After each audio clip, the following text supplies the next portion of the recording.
Hey friends, Mr. Spitzer here. I hope you are enjoying the graphic novel unit so far.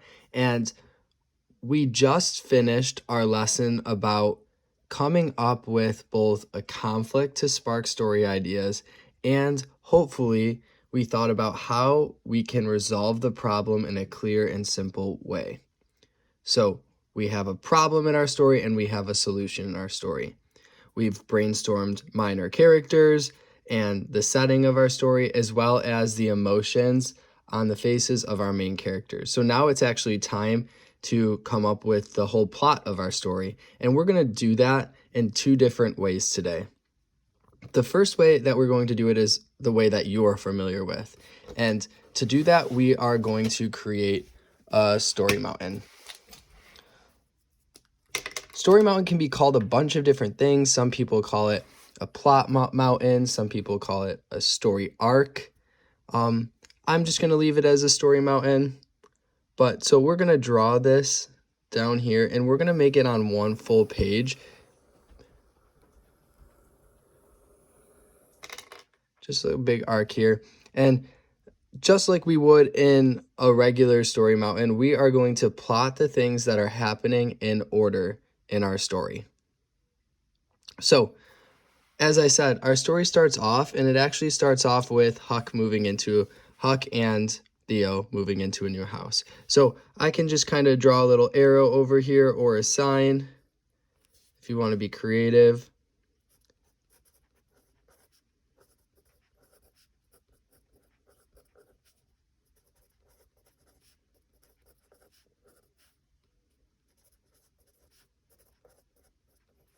So Huck and Theo move into a new house.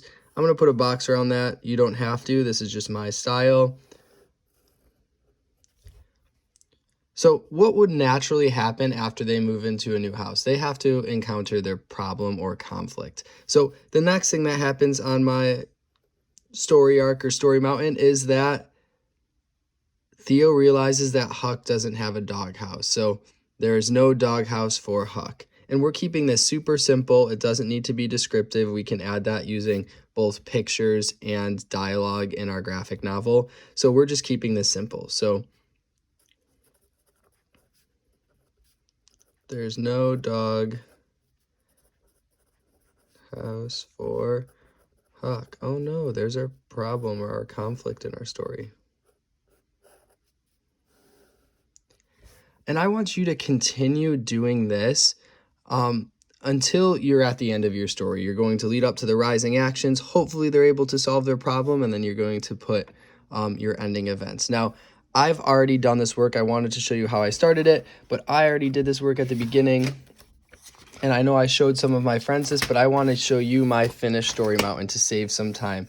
So here's my story arc, story mountain. Theo moves into his new home. That's the first thing that happens. He wants a new home for his dog, Huck, because as we said, poor Huck here does not have a home, and that's our conflict. So naturally, I said that he tries to build one out of sticks because that's how he was going to solve the problem.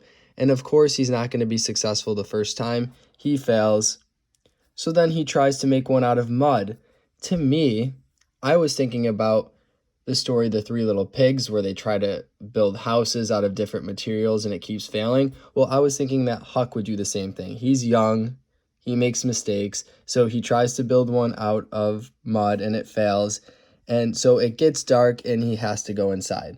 And I picture my character being in elementary school, thinking like, when your parents tell you that you need to go inside, you normally really get upset, and my character is going to cry. So he goes to bed, and Huck sneaks in his room. So my dog loves to bash his like big head against my door and push into my room at night.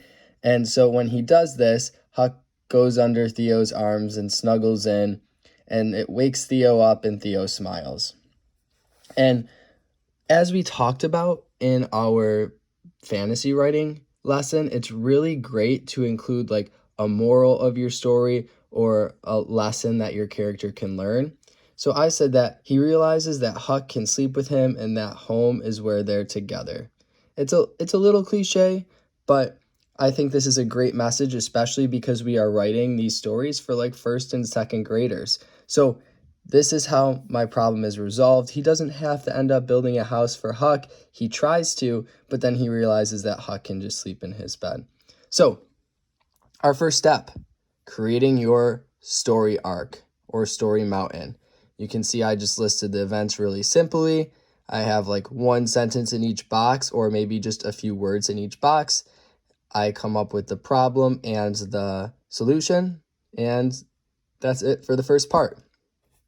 Now, from there, there's another thing that graphic novelists do to plan out their story, and I am going to show you that now.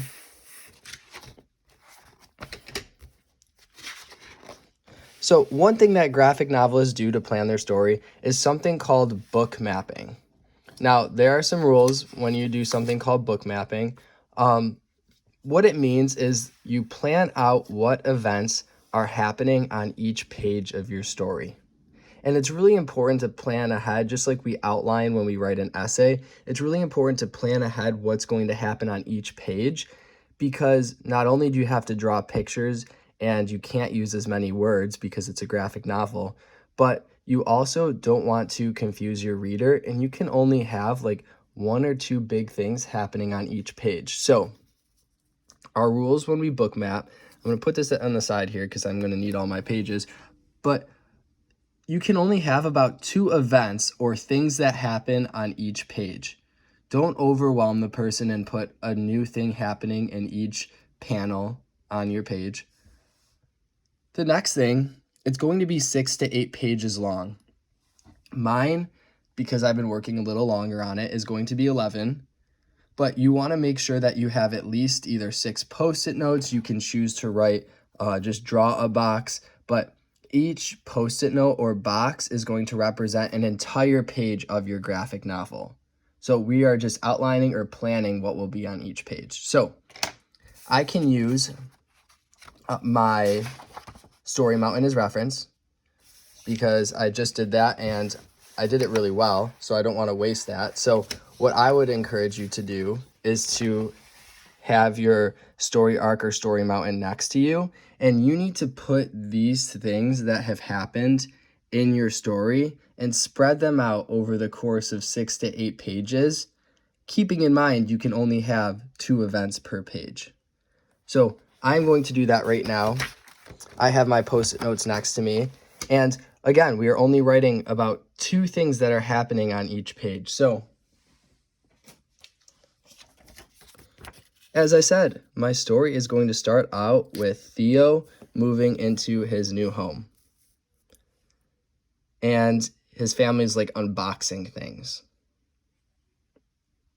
So naturally, after he moves into his new home, we said that we encounter his problem, and that's he wants a new home for Huck too. So he wants a new home for Huck, and his new house does not have a doghouse. And there's where we find our conflict or our problem.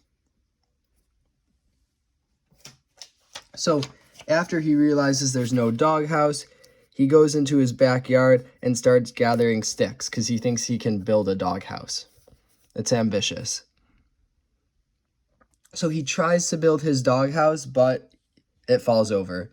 And we said that when a character encounters a problem, they're going to keep trying to resolve or solve that problem, and they're not always going to be successful at the first time. So our character, he fails at building his house.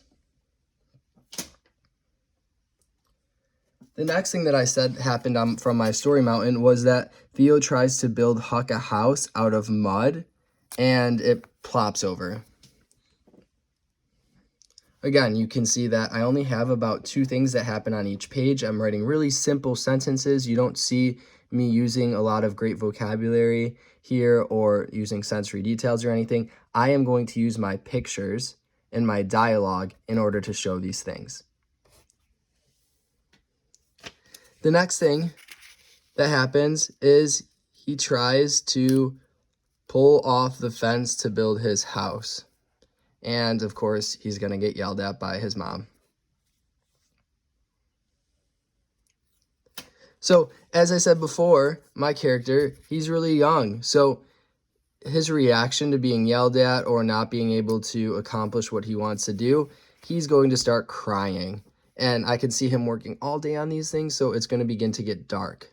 And his mom calls him in, and he cries even more.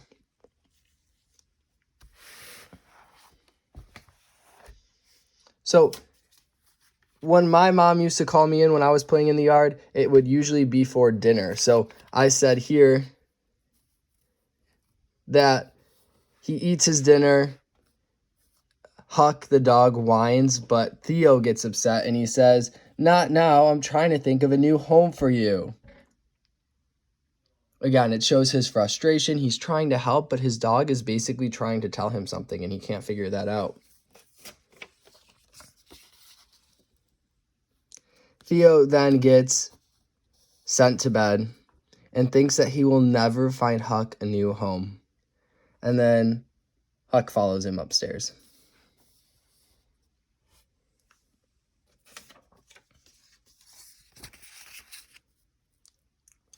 So Theo gets into bed and he falls asleep exhausted. He's so tired after trying to build his home for Huck. And then Huck slips into the room. Again, I'm keeping everything very simple. I'm following my story arc that I've already created, and I'm just putting one or two small events. I'm not trying to confuse my reader. So after Huck slips into the room, he climbs into Theo's bed and under Theo's arm, and Theo wakes up and smiles.